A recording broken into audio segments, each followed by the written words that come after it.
Hello, everyone. This is Farooq Yaslachiman, Assistant Professor of Late Ottoman History of Ibn Khaldun University.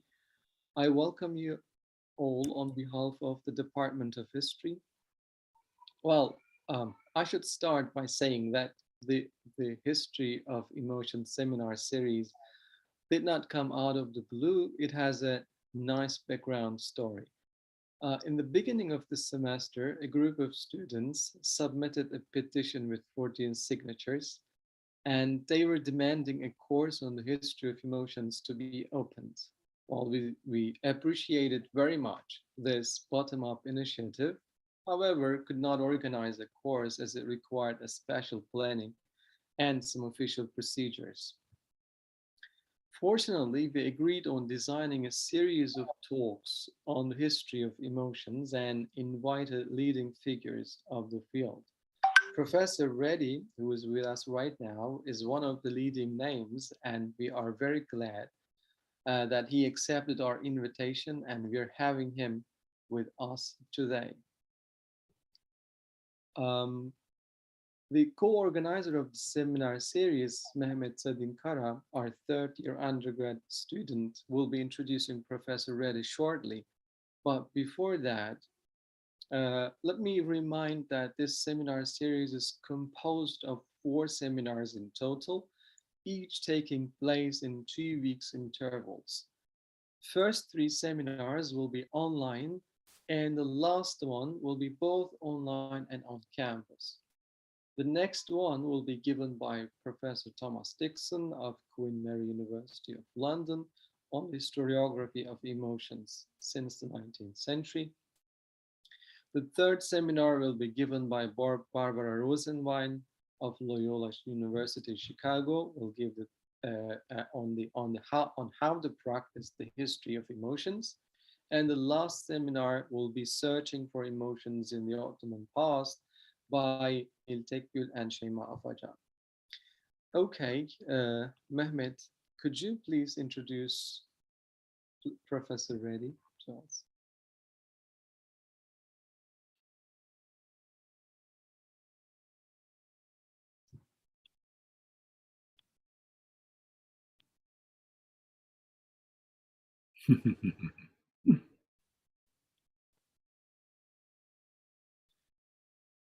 Okay, Fatih Bey, could you please open the mic?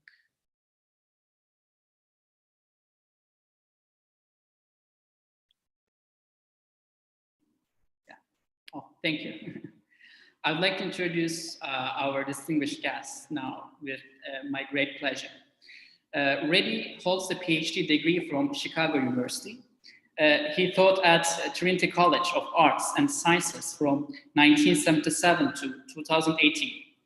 He was the chairman at the Department of History of Duke University from 2006 to 2012. He has several academic awards and honors, like having the fellowship at American Arts and Sciences.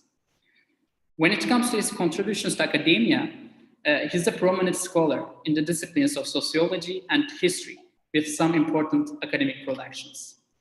He coined the famous performative term, emotive, which is relevant to emotional expressions through language, in his groundbreaking article, Against Constructionism, the Historical Ethnography of Emotions. In addition to these, he is one of the forerunners of the field, which he will discuss today, what it is, history of emotions. His books, The Invisible Code, Honor and Sentiment in Post-Revolutionary France, The Navigation of Feeling, and a Framework for the History of Emotions.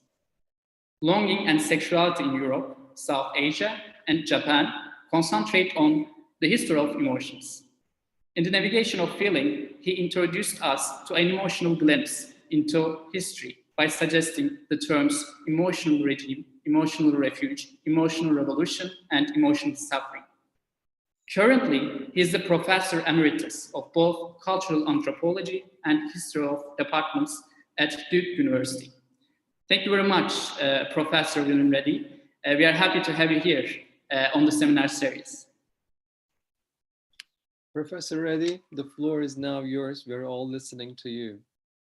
Okay, wonderful. Well, thank you so much for this chance to talk about my work and the history of emotions as a developing subfield in the discipline. It's kind of exciting for me. Stuck here for the last 2 years on the East Coast. To get a chance like this to talk to people who are far away. And I'm just going to try to very informally talk about how I got interested in this question and where it has taken me since I got interested in it, and where it has taken some other people along the way. So, what first interested me in the question of emotions was working on the history of 18th century France, the history of the Enlightenment.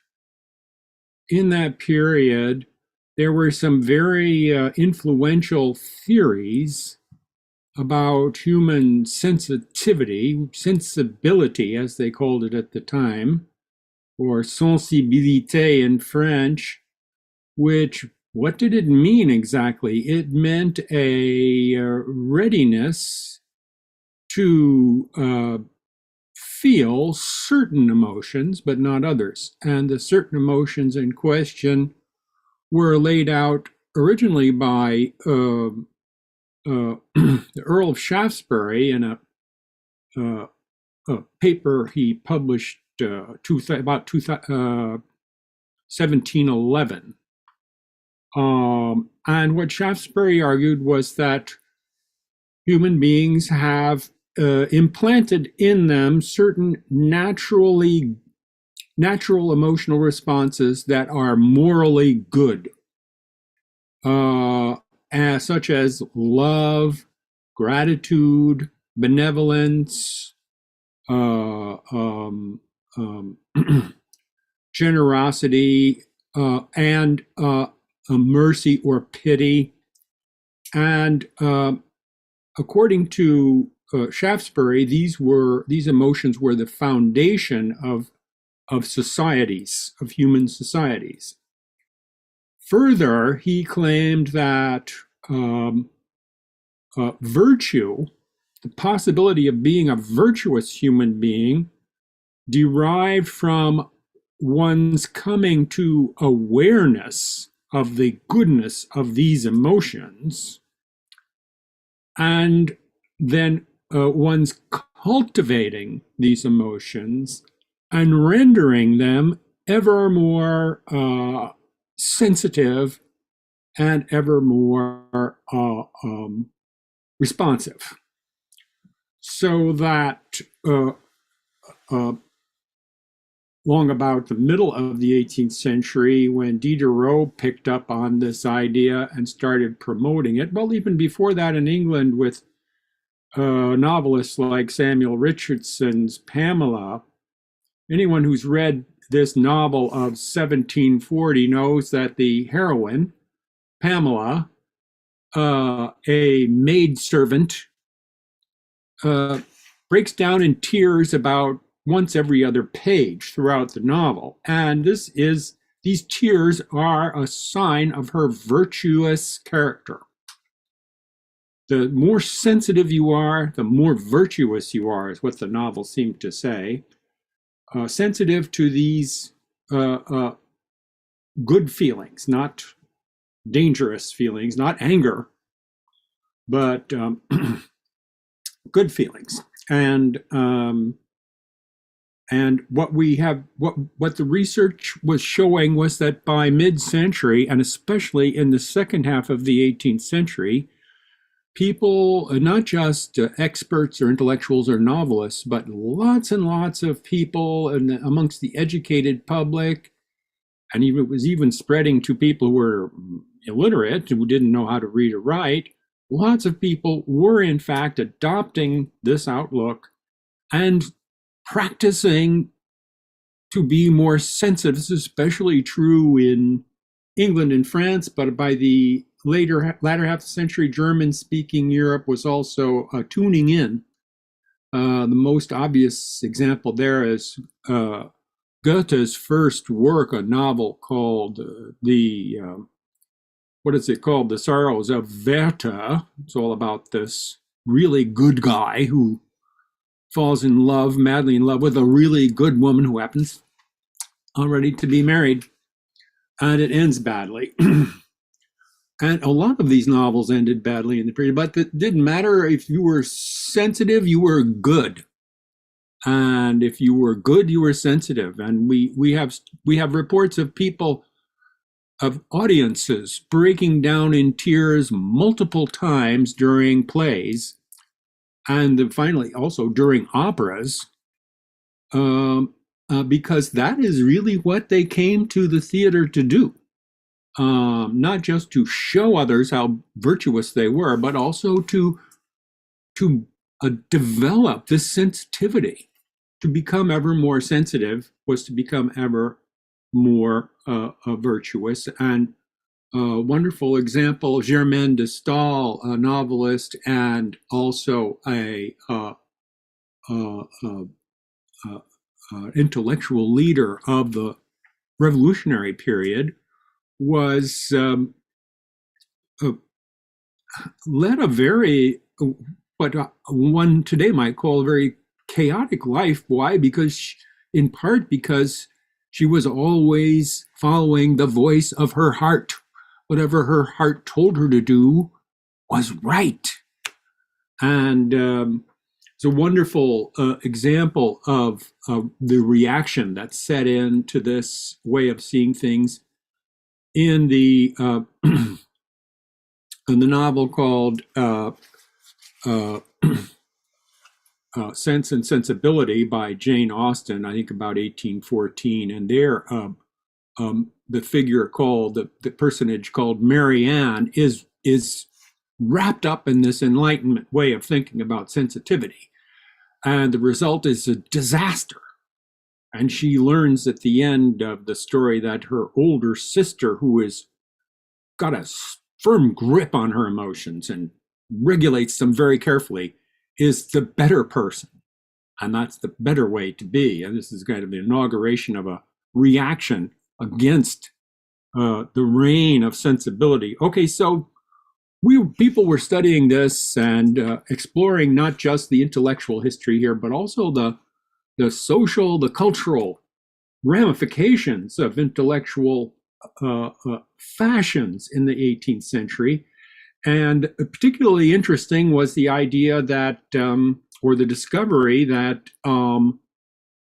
during the 18th century craze for sensibility, women were considered to be morally superior to men. And this was quite a reversal from historical patterns. This whole business was happening as Europe was transitioning to a kind of secular outlook in which the Christian doctrine of original sin no longer reigned over people's ideas about human nature. Human nature wasn't inherently bad. It was inherently good. And lo and behold, the people who we always thought were inherently worse off morally, women, were actually more sensitive emotionally and therefore more likely to be virtuous than men. Again, this did not last. It came and went. But as we were studying this, I started asking myself, well, what in heaven's name are emotions anyway? And why aren't we asking ourselves that question as well? I mean, if gender changes from one period to another, if our ideas about human nature change from one period to another, why don't emotions have a history, and what kind of history could they have? And that's so. It's with that question that I started reading up on what other disciplines thought emotions were, especially anthropology and experimental psychology. And I found some very surprising things as I read in the anthropology literature. Let me talk about that quickly. First of all, anthropologists were not finding that outside the languages of Europe, the European languages, and there didn't seem to be any languages that distinguished between thought and emotion in the way that we do commonly now in English and in French and in German and Italian and so on. There weren't two separate terms. There weren't two separate domains. Secondly, everywhere that anthropologists went to study emotions, however, even if they didn't find anyone talking about emotions as such, they did find something to study. They could translate roughly their own terms, such as in English, fear or anger or anxiety or surprise or happiness or sadness. They could roughly translate these things into the local languages they were studying, and they could also they also found that these words were used for issues of great importance to local communities they were studying. What they found, in fact, over and over again, was that there were collective practices and expectations that people used to foreground the emotions they were interested in. And here is something that I noticed, which anthropologists themselves didn't seem to be focusing on, and that is that over and over again I found that there were local, what I called emotional styles. There were, what do I mean by emotional styles? There were ways of acting that were considered, of expressing emotions, of enacting emotions, of having emotions that were considered admirable, and other ways that were considered disruptive or vicious, dangerous, that there were collective practices, sometimes associated with ritual or with religious beliefs, or what we would call religious beliefs, another big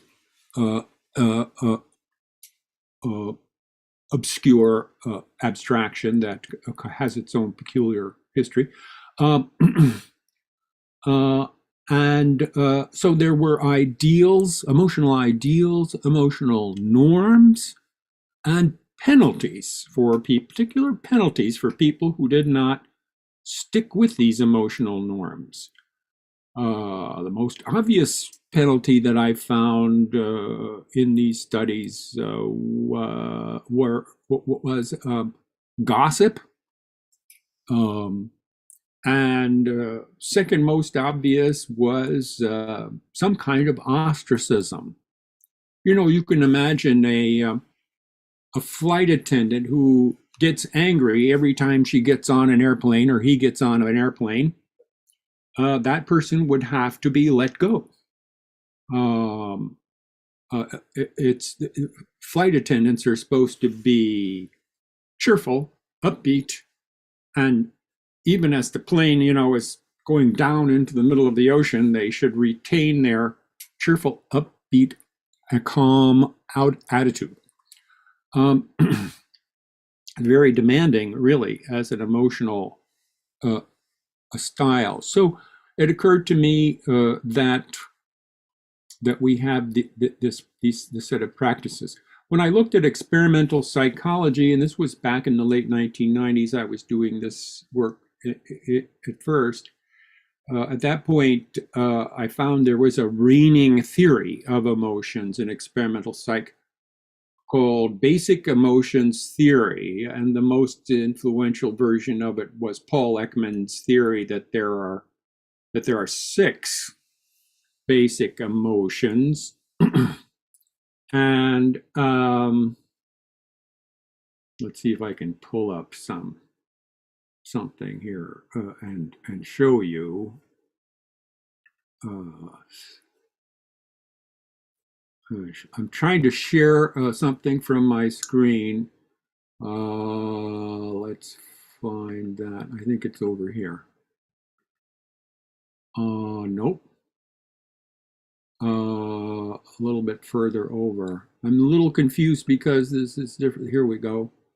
Is it over here? No. It must be here. Ah, yes, here we go. Here are the 6 basic emotions that Ekman thought were hardwired. He thought they were.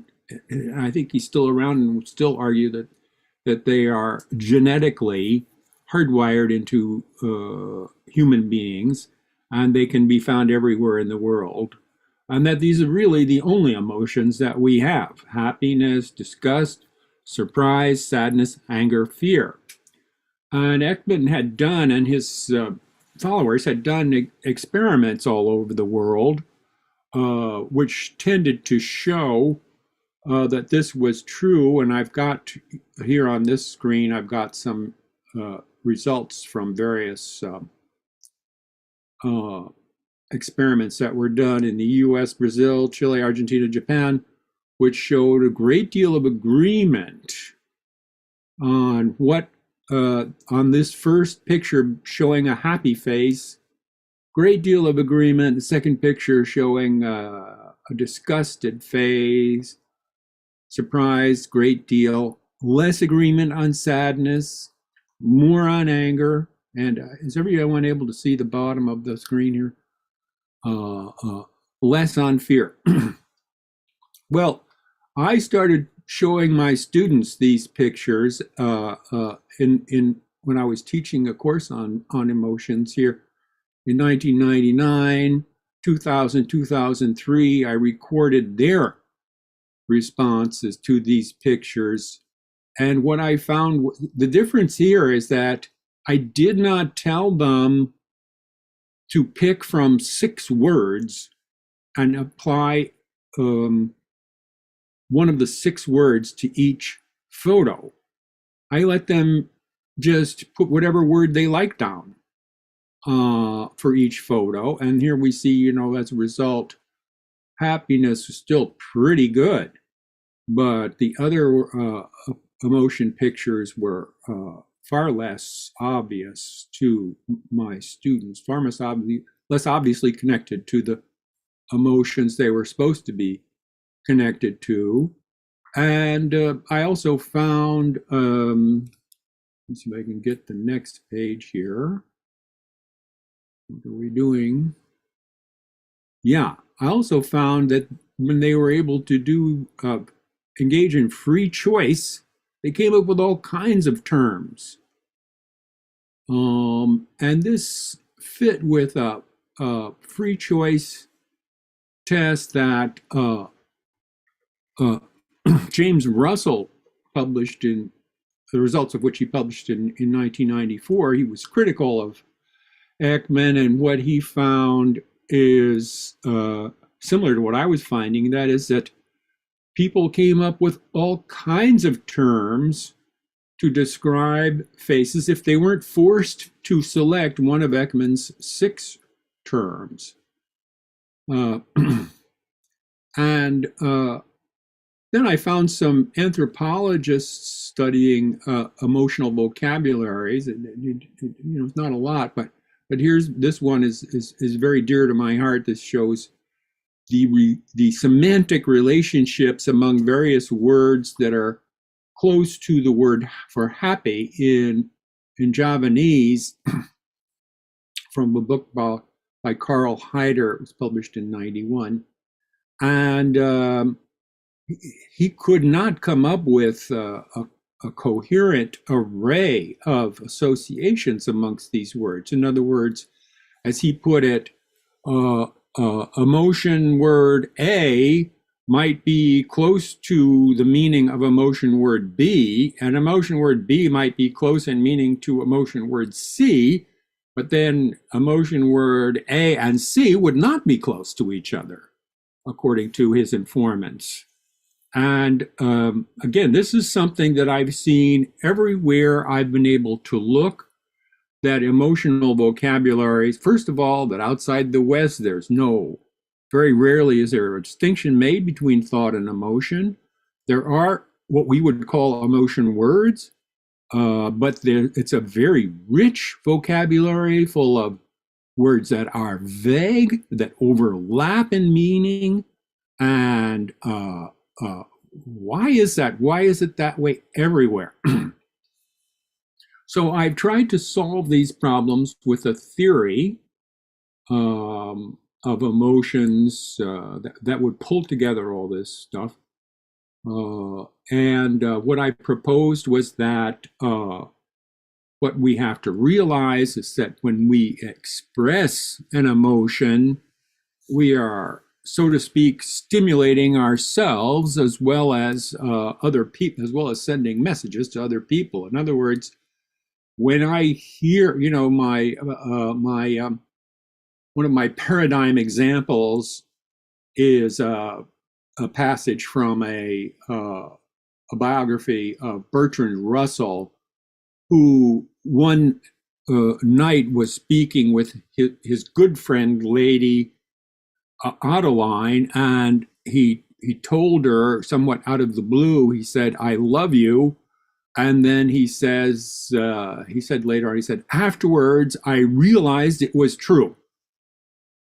After I said I loved you, I realized it was true." And I kind of take that as a paradigm case of what I call an emotive. An emotive is in my theory, an emotional expression that works at once to explore what is going on with us, with the person speaking, and also to shape what is going on with the person speaking. So if I'm a shopkeeper and a customer comes into my store and I've been feeling really low recently, I smile at the customer. I say, "Glad to meet you, glad to see you, step right in." And I hope that I will actually feel glad as I say it. I'll find out if I am glad to see that person. And sometimes, and very often, I am glad after I say, "I'm glad to meet you."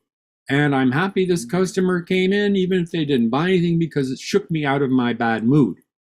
And I think it is this aspect of emotional expression that explains why emotional expression is an extremely important collective concern. And everywhere we look in the world, we find that people have practices, they instill habits in each other, they work at conforming to norms, at achieving ideals of emotional status. You think of the what would be a good example? I mean, for me, in childhood, I would watch movies, and there would be John Wayne or Humphrey Bogart, and these were people who hardly ever expressed any kind of emotion except maybe a sort of determination or a sort of a sign that they were not expressing something that was trying to come through. And that was for me a kind of, and I recognized that my father was like that too, and that was for me an emotional norm for man. I learned that from seeing it over and over, and from the way people would react when I shed tears. It's like, "Oh, this is this is not," or if I got really angry, "Go to your room and stay out of sight until you get a grip on this." And these kinds of practices a great variety of different types of emotional styles are practiced all over the world, and I think they are inculcated into us. We are habituated to them from an early age, and in addition, in many cases, certain emotional styles are obligatory. You have to conform to them or else. If you don't conform to them, you will be demoted, excluded, exiled, whatever the appropriate response is, hospitalized. If you don't conform to them, you will have a problem that you, with your collectivity, that you will have a hard time dealing with. So this idea of emotional regimes has caught on, and a lot of people have found it helpful. So I'm delighted about that. And what else? I think it has become common amongst historians of emotions. Let me see if I can pull that something up with reference to that. Is that here I've got a list of introductory works in the history of emotions from the last 20 years or so. Every one of these works, and this is why I picked them out, every one of these works involves a critique of present day experimental psychology and its ways of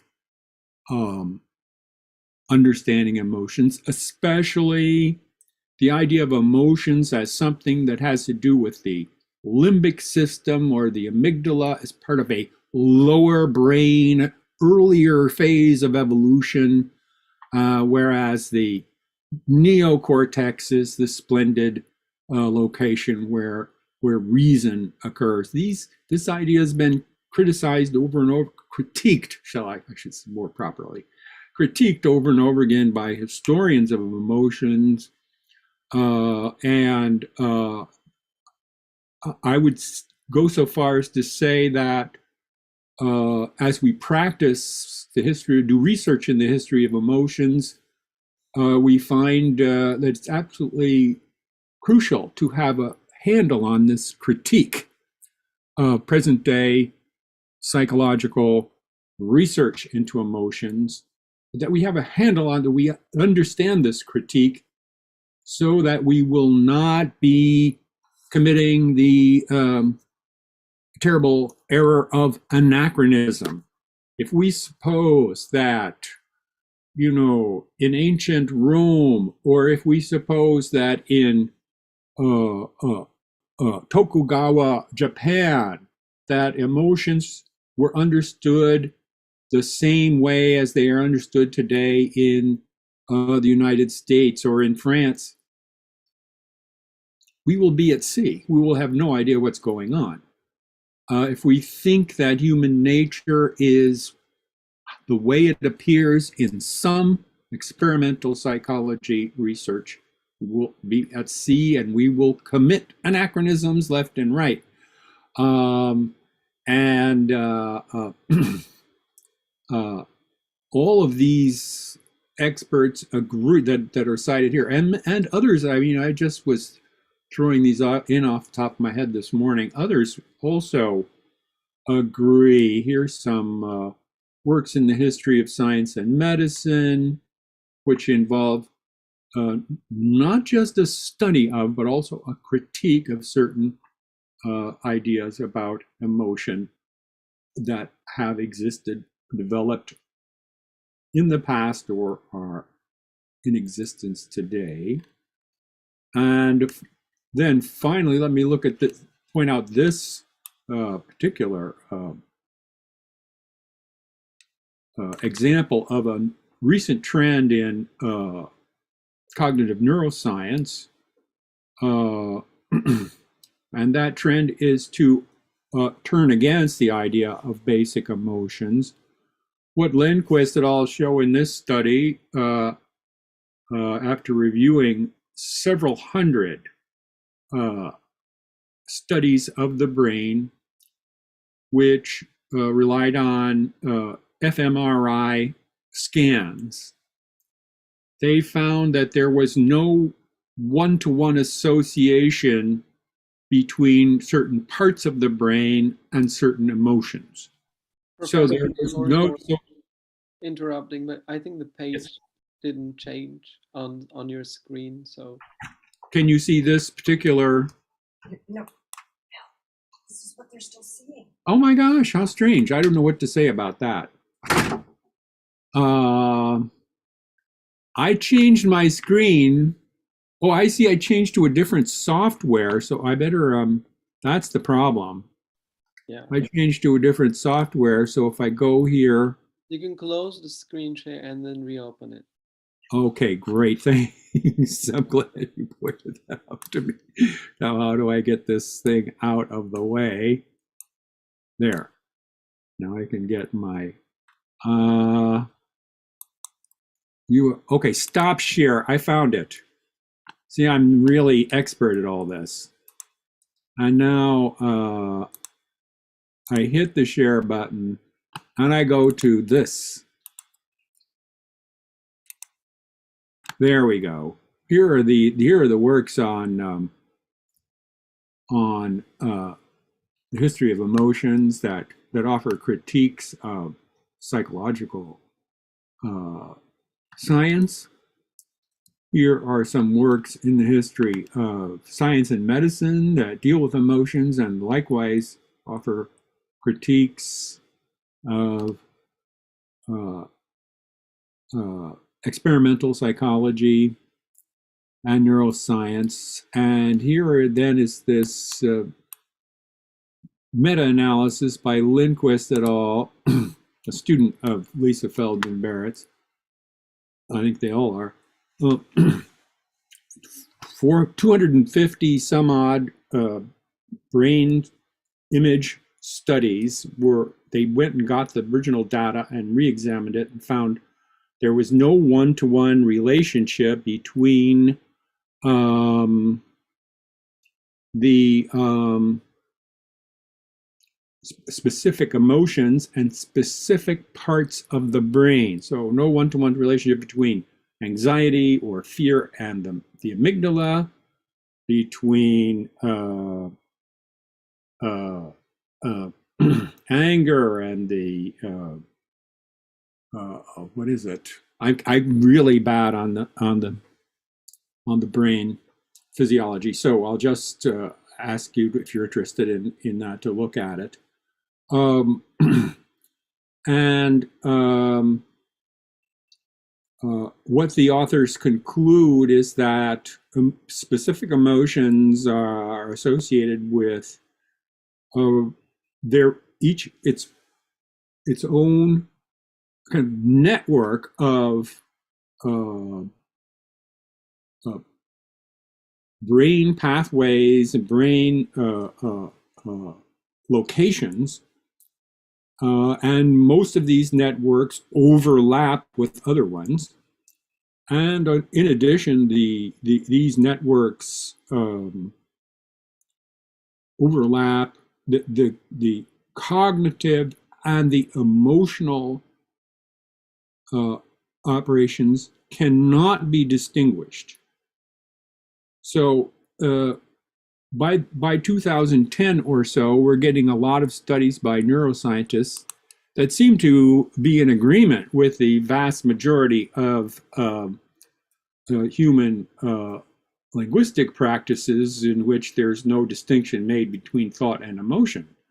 It seems like there's no way one can separate the two when looking at the responses of the brain through various high-tech instrumental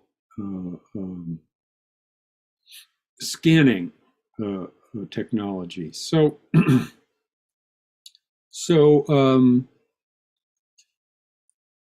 So I think we're, in fact, what these authors suggest is that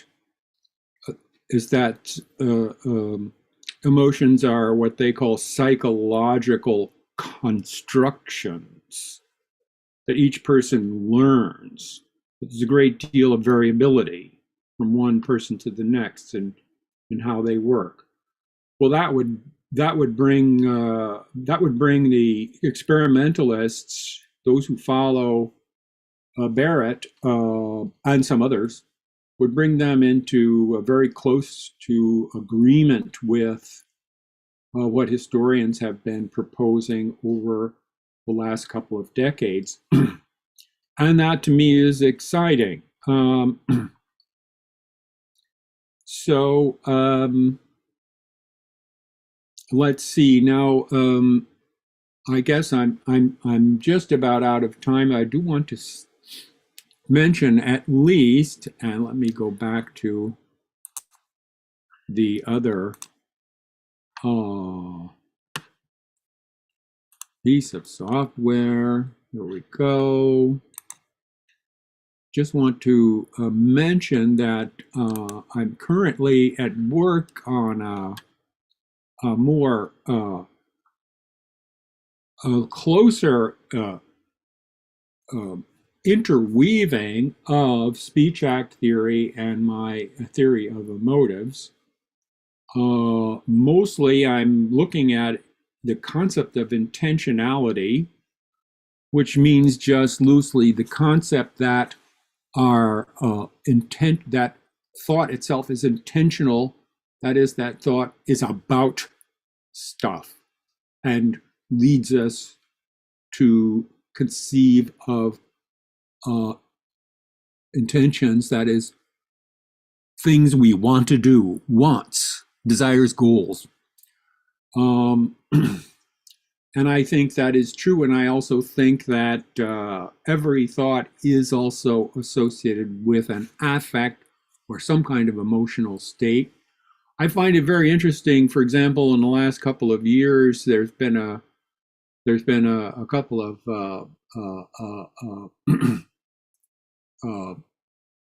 studies come out arguing that boredom is an emotion, and that the state of having no emotion is also an emotion, and we should be interested in them and not consider them to be somehow outside the scope of emotional research into affect.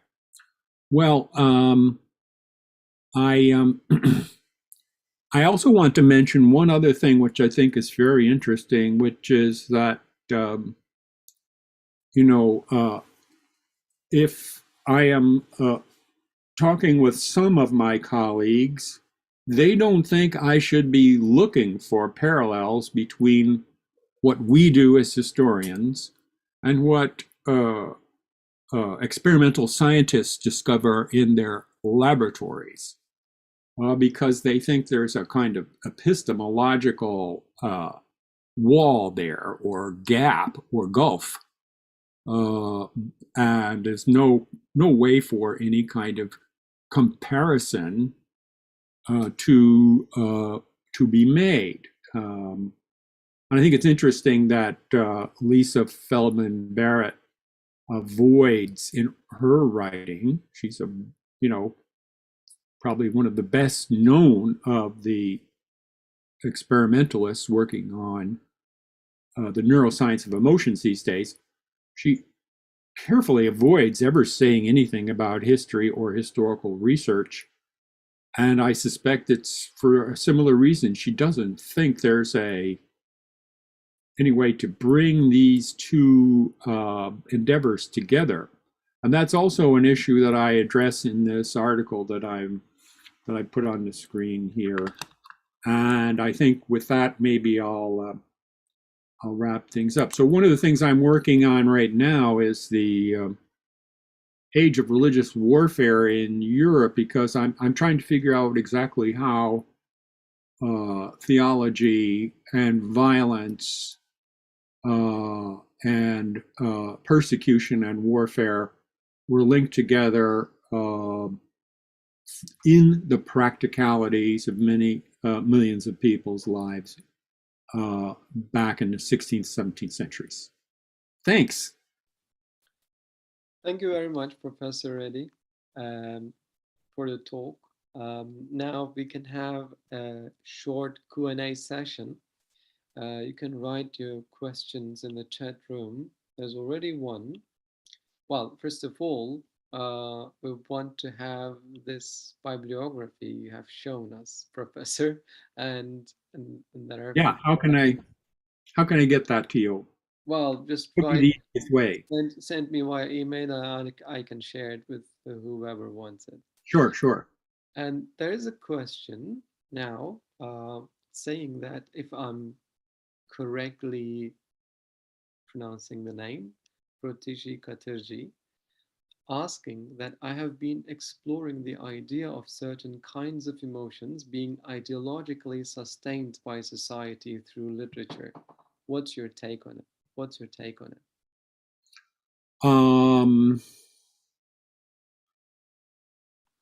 Well, I mean, I think it's a very fruitful idea. I think there's going to be a lot of variation, and there's a lot of some serious methodological difficulties one can run into knowing how people respond to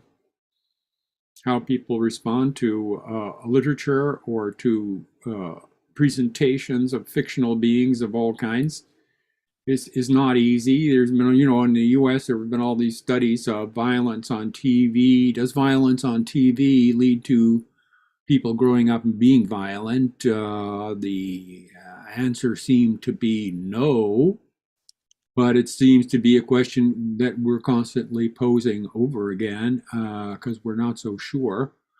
I think that what is extremely interesting is the kind of the common sense that the unstated assumptions that can be passed along even when one reads something one disagrees with or finds to be objectionable, one has made sense of it because one shares something with the author of that text. And so sometimes if we are drawn into a controversy, we've already been persuaded of things that we might not be thinking very clearly about. And might be unaware of, or might already have shared with our opponents.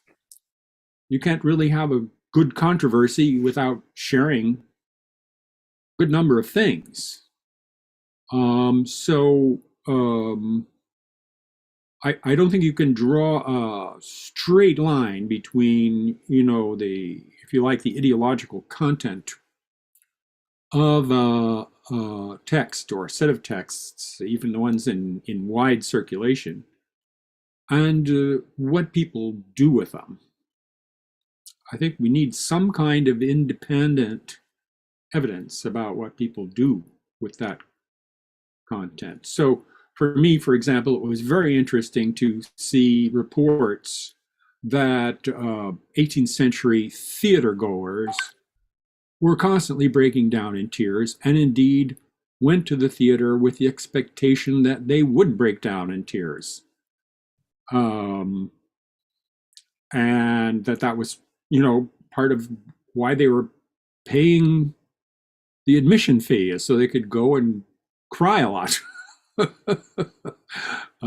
That suggested to me that this was more than just literature, or more than just a intellectual trend, that there were things going on. And indeed, as I tried to explain in that book, Navigation of Feeling, these things carried over into the French Revolution, resulting in all kinds of activities, styles of behavior that certainly no one had imagined when they were first. Diderot had imagined that Greuze's paintings would encourage people to be revolutionary, I think he would have been absolutely astonished at, at the implications some people read in what he thought of as beautiful works of art, beautiful works of fiction. So I hope that answers your question. Another question by Mohammed Hussein was saying that how would the concept of history of emotions help us reassess colonialism in places such as British India? What would it add, subtract from current historical narratives? Yes, colonial British India is something about which I know a little. And the whole question of the colonial period, the period of European empires, is one that is a very hot topic these days. So I'm sure many of you know. So there is a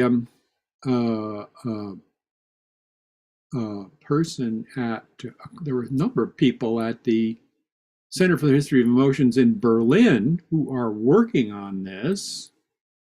Trying to think of names. And they will, right? Pernod, is that her name? Anybody know? I could look it up.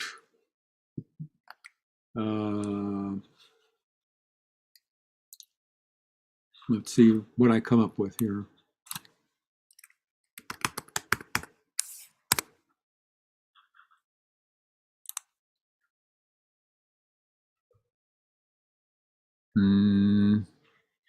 No, I'm not going to be able to pull her stuff up quickly, but they're at the Center for the History of Emotions in Berlin. There are people working on British India and the ideas of civility and politeness that the British relied on, and what relationship they had with the with indigenous traditions.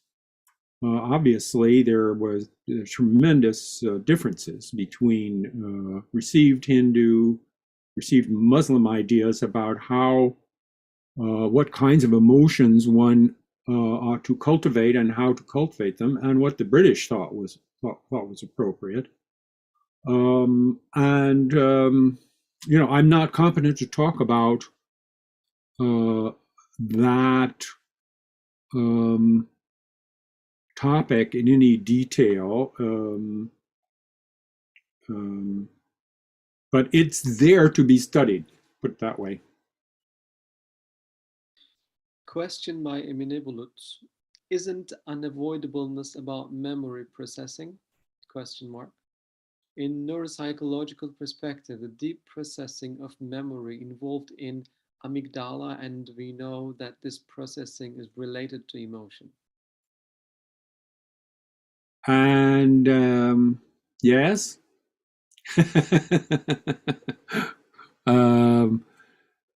I am. I would just refer you to the studies of Lisa Feldman Barrett and her teams, and also I think Luis Pessoa, P-E-S-O-A, has done some really interesting work. He regards the amygdala as a kind of hub for coordinating how our attention moves in various circumstances, because it's connected with scores of different parts of the neocortex and the motor cortex and so on. He thinks it's a kind of a central a coordinating center, and that a certain signal from the amygdala up to a part of the cortex will lead us to change what we're focusing and that this kind of coordination is absolutely essential. We know attention is extremely complicated and it moves in complicated ways, and there are different resources that we draw on when we attend to things. And it would make sense for the centers where this is coordinated to be underneath. This is his argument, be underneath the cortex, where they could have direct connections to many different parts of the cortex and be able to activate some and deactivate others. Now, whether this is true or not, I have no idea. Whether this will be borne out by further research, I have no idea. But it is an example of the kind of thinking you find amongst a lot of neuroscientists today, which distances them from the older ideas that everything underneath the cortex is primitive and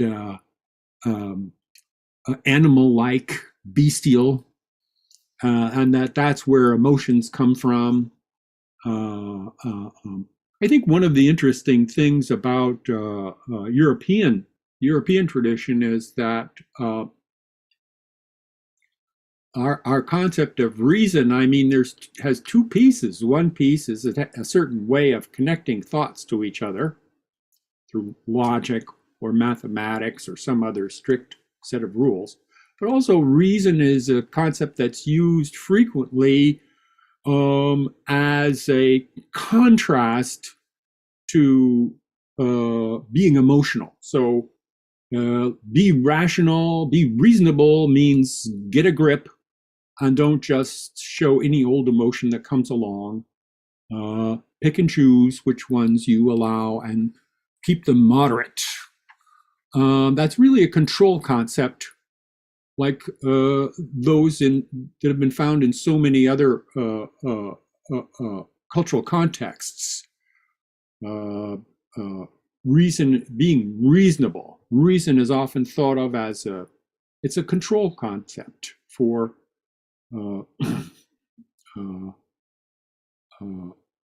urging other people to manage or to attempt to manage their emotions. This is one of the things that's extremely interesting to me about this domain, which we call emotions and which is not really separated from thought in most regions of the world.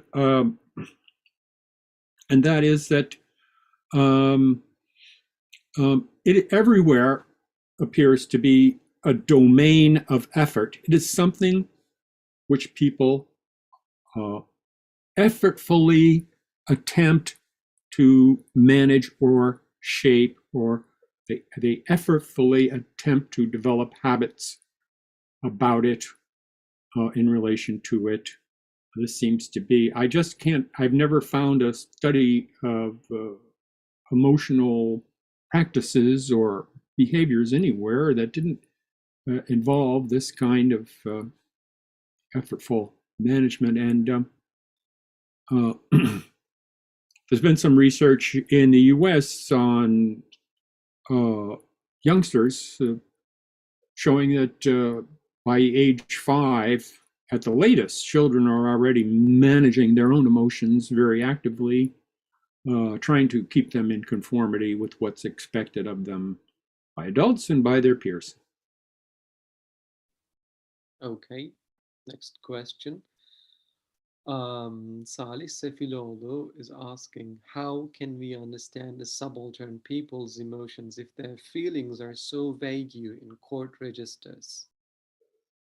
I'm sorry, if the feelings are so vague in court registers? Yeah. Well, I'm thinking of a passage in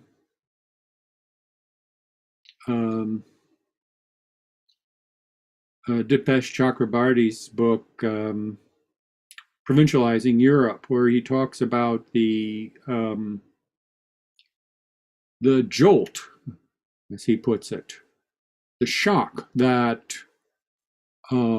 people must go through when they have to set aside a world that is filled with gods and goddesses and enter a world that is empty of them. And there's also some passages in similar passages in Tal al-Assad's work, for example, in the the book on secularism, 2003, where he talks about the pain that people must feel when their way of life, they are told, has to be treated as a religion, as that term is understood in Western context, which means that certain collective practices, including collective disciplinary practices, have to be set aside because each individual is free to select her or his own religion. And there's a kind of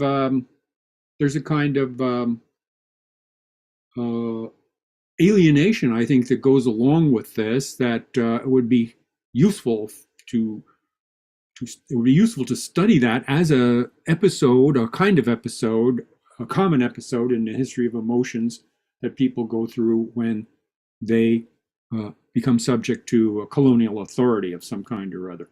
And I certainly think, that's not the only situation. I mean, I was raised a Catholic and trained by Jesuits, and I had to go through something of a jolt myself in my teens when I finally decided that that world was too narrow for me, and I had to go about life as if there was no spiritual dimension to it.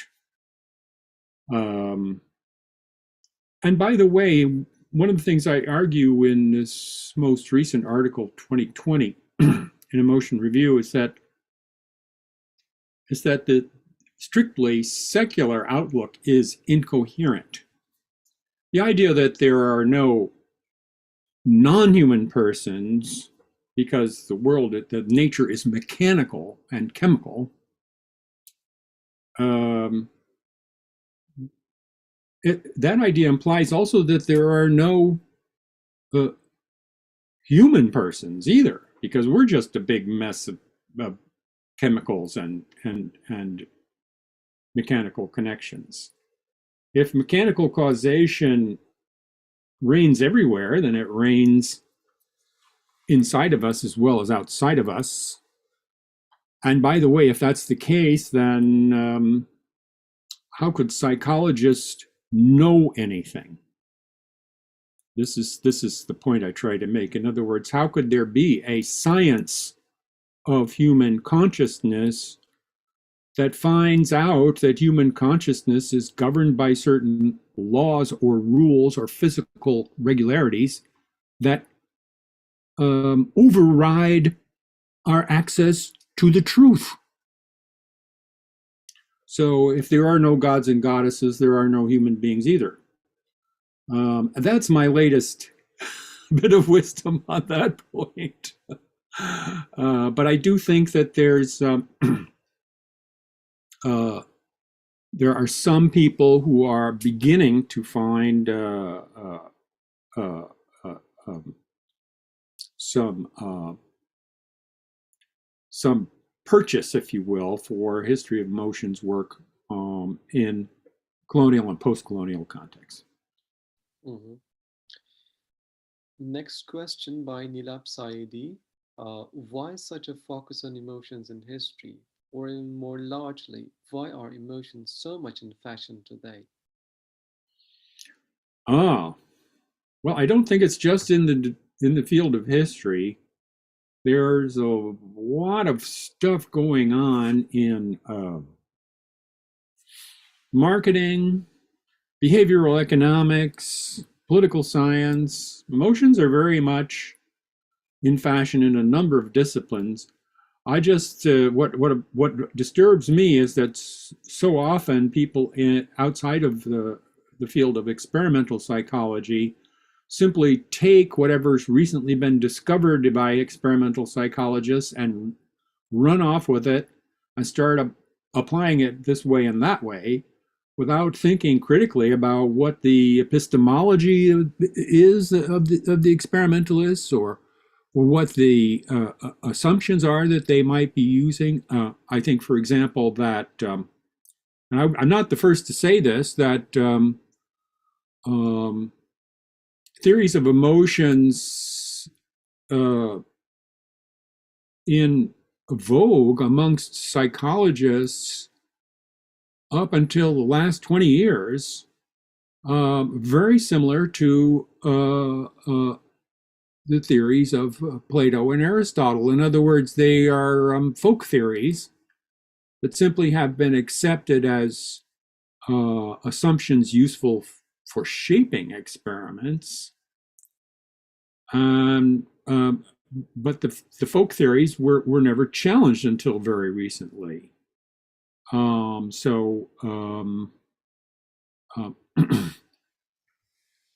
I think that I tend to distinguish amongst people who are being swept up by this wave of fascination with emotions between those who do so while retaining some critical grasp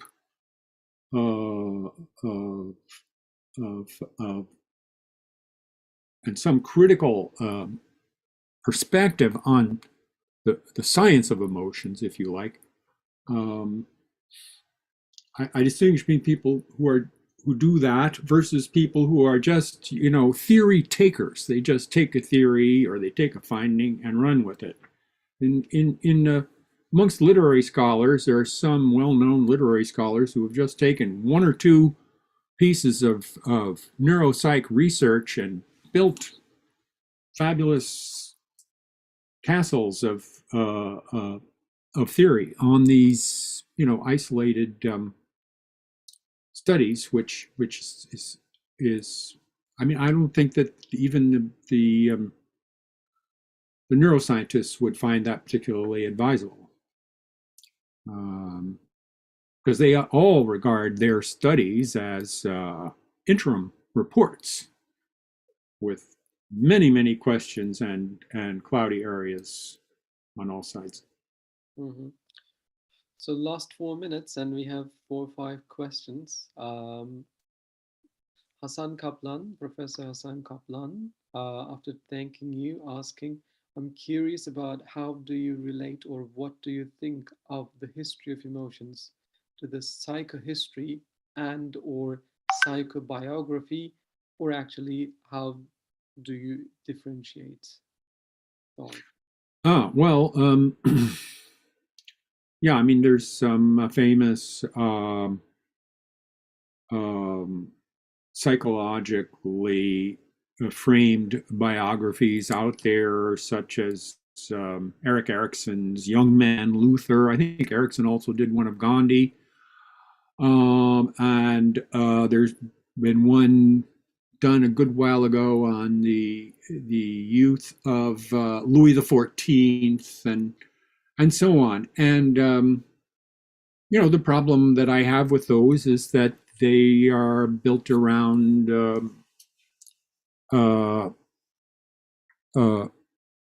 they do not really satisfy they don't really count as tests of theories. They aren't a way to find evidence in favor of a theory. They are simply cases where a certain psychodynamic theory is used as a interpretive framework, and a whole series of bits of evidence are plugged into that framework. in a rather ad hoc fashion.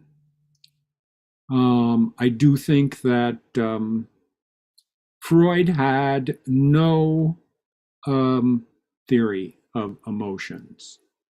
The way he approached, the way classical Freudian theory approached emotions was to regard our present day emotions as partially governed by unconscious patterns deriving from early infancy, early childhood, such as the Oedipus complex or the process of, oh geez, and my brain's going. But anyway, when you look at those scenarios, such as the Oedipus complex, what you find is simply a kind of just so story in which emotional reactions are assumed to be self-evident. There's no explanation of what emotions might be, or why an infant might have them, or what their relationship is with thought, if any. So in that sense, as has often been noted, by the way, Freud had no theory of emotions and no way to appreciate, therefore, the historical variability of such theories and the practices that go with them. So that would be my read of most of the psychobiographies that I've read, as well as some of the psychohistory that was written in the 1970s and 80s. It just was a false start. Well, we have very good questions, but we ran out of time. Thank you very much, Professor Reddy, for joining us today and giving this wonderful talk and answering to our questions. Thank you very much again. It was our Thank pleasure to you. have you. This is quite a thrill for me, a memorable moment, and I'm very appreciative of so many people showing some interest in this field, which I think has a lot of promise and is still in formation. And I'd be even more thrilled if I learned that some people present today were able to find it useful in any way in your future work. I think this field is going to blossom in Turkey and also in the field of history. The Ottoman archives are full of documents, and well, few to none of them, or next to none of them, are were exploring emotions. Now, we have gradually new historians are emerging doing the history of emotions and applying it in Ottoman history. Probably, well, there will be wonderful studies coming out in the next 10 years, and we'll be reading them and commenting them. Wonderful, wonderful. Well, I look forward to reading them too, if those that are in English or French or German. No, I think I- most of them will be in English. hmm? Most of them will be in English, I guess. Ah, Yeah. All right. Thank you very much again. We're ending this meeting now.